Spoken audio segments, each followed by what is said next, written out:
Oh God. The first two errors you have especially are especially mind blowing. You don't get the state that a senator's from right? Really? In a federal report? Really? How do you pull that off and keep your job? I don't know. It shows that it's sloppy. It's poorly done. You can't even get the simple stuff right. You can Google Harry Reid and find out that he's from Nevada. You can the Kenneth Arnold sighting. I checked on Wikipedia. They have the correct date on Wikipedia.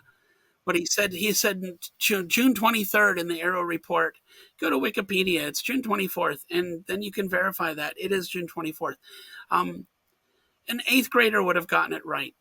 So how can you hold anything to high regard when you have mistakes like this?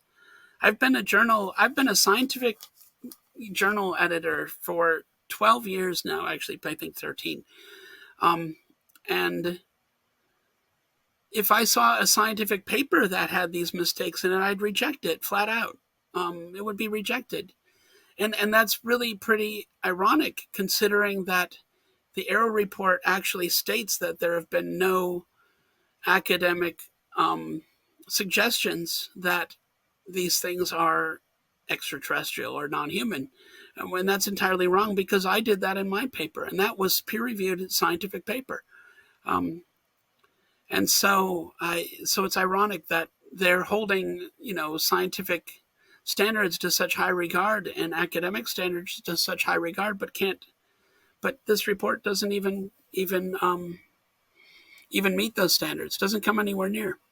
So what's going to I'm this is an opportunity actually, in some ways, because what's going to happen is that some of us from the academic community who have been studying UFOs now for several years are going to write our own reports, and correct these mistakes and provide much more information, correct information.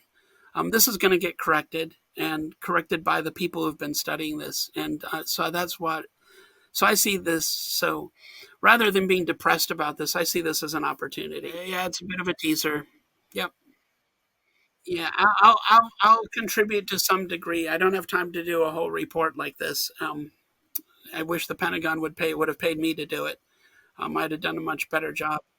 I'd have at least gotten the first two right. And multiple groups are going to do this, and some are going to work together, some are going to do it separately. But that's what's going to happen, and I think that's going to be a positive thing that comes out of this. But the, this the first two mistakes right there show you can't trust any of it. That's what basically says you can't have you. I tell my students this all the time when they're presenting scientific talks. I said, you make any mistake in your slides, and then nobody's going to believe anything that's in your report.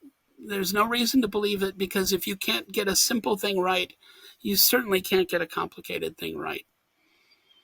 And so the AARO report is really useless and really pointless. And it's in some ways, I'm also grateful because it allows us to say that, and it's showing its true colors blatantly, which is a good thing.